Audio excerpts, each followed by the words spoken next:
A very large percentage of children experience some type of disfluency in their formative years. About 70% of children to be exact. But even with such a large percentage of children experiencing this very normal growing pain, many teachers don't know how to help them through their formative years without causing excess trauma. So, I'm here to help.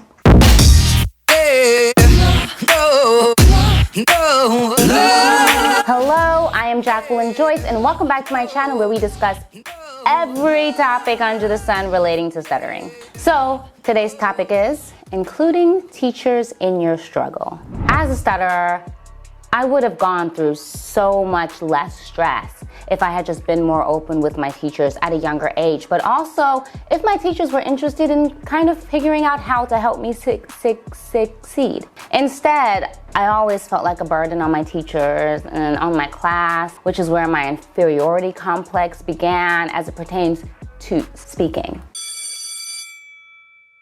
I was often forced to give presentations in front of the class with no option to only give the presentation in front of the teacher, and with every block I made or every stutter, I'd hear kids laughing or snickering, and there was nothing comforting about being made to stand up in front of people and be my worst self.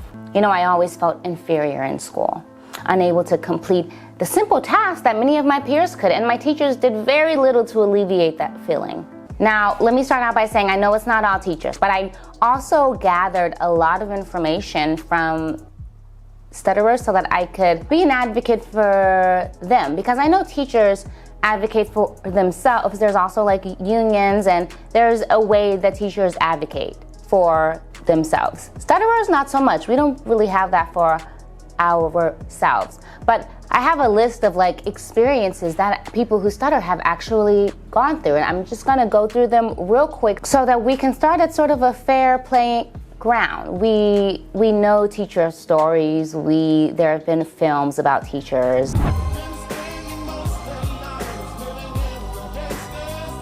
I'm here to advocate for people who stutter, so that's why I'm here. Boom.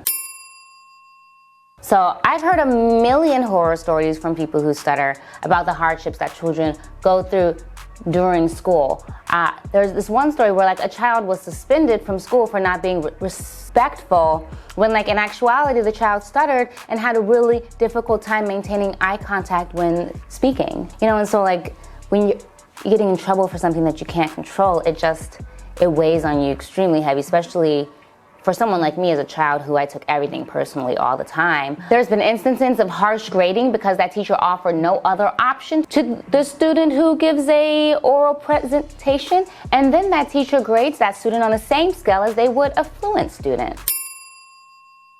I read someone's message, and the teacher gave them a bad grade because they said they couldn't understand the student. And to me, it would not make sense to not give a student any other option, but also grade them just as harshly as you would grade a person who does not stutter. Like, you wouldn't ask a physically challenged kid to run a race with children who don't have that same challenge and then expect the same outcome. It doesn't make sense. I believe that a lot of children have had these experiences with teachers because teachers aren't educated on exactly what stuttering is or how to deal with students who stutter, or I'm sure there's so many other facets that make up why a teacher might be overextended, large class sizes, not enough resources. I'm absolutely sure that all of that plays hand in hand. However, I am here to advocate for the stutterer. So, here are some tips that I researched, all of which I wish I have done. Some I had done later on in my school years, but I wish I was much more proactive in my establishing my relationship with a teacher as it pertains to my speech. So, number one, contact the teacher. Whenever starting at a new school, I would suggest reaching out to a teacher beforehand in an email maybe. Introduce yourself.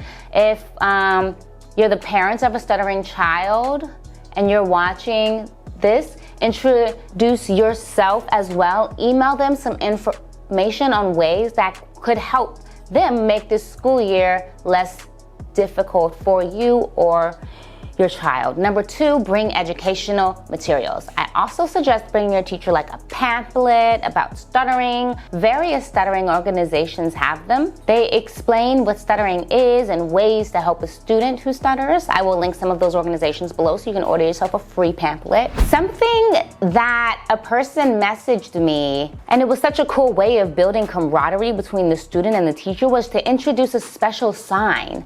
Like, this is a very cool idea. So create a secret signal that only you and your teacher know. That way, if you're comfortable reading out loud, you can do that signal and then they can call on you next. And option number 4, give the student the option of turning in an oral report or a written one. And if it is oral, if it must be oral, give them the option of presenting it only to you, maybe at a break time or snack time or lunch. Try not to purposefully put the child in a situation that could cause trauma for them that they'll endure throughout later on in life, because being forced to speak when speaking is not your best skill, or it's something that you're still working on, really does start to mold the way that you feel about yourself. And number 5, check-ins. If anything changes or if you're feeling more comfortable with your speech, do check-ins with your teacher. Let them know how you're feeling and progressing. Sometimes things change. Sometimes you want to be included in class discussions, and that's okay. This is why we keep an open line of communication, because it's important. So be proactive about your own journey. And with all of these tips, I really hope to empower stutterers and educate teachers, because we can't grow and learn without each other, you know? So that's it for today's video. It was short and sweet. I thank you guys for watching. If you learned something new during this video, hit that like button for me, please. If I got you to think differently, subscribe so I can do that for you a bit more often. And don't forget to share the love, because we're not stingy over here. So get that share button, please. Have a wonderful day, but most importantly, stutter beautifully, and thank you for watching. Mwah.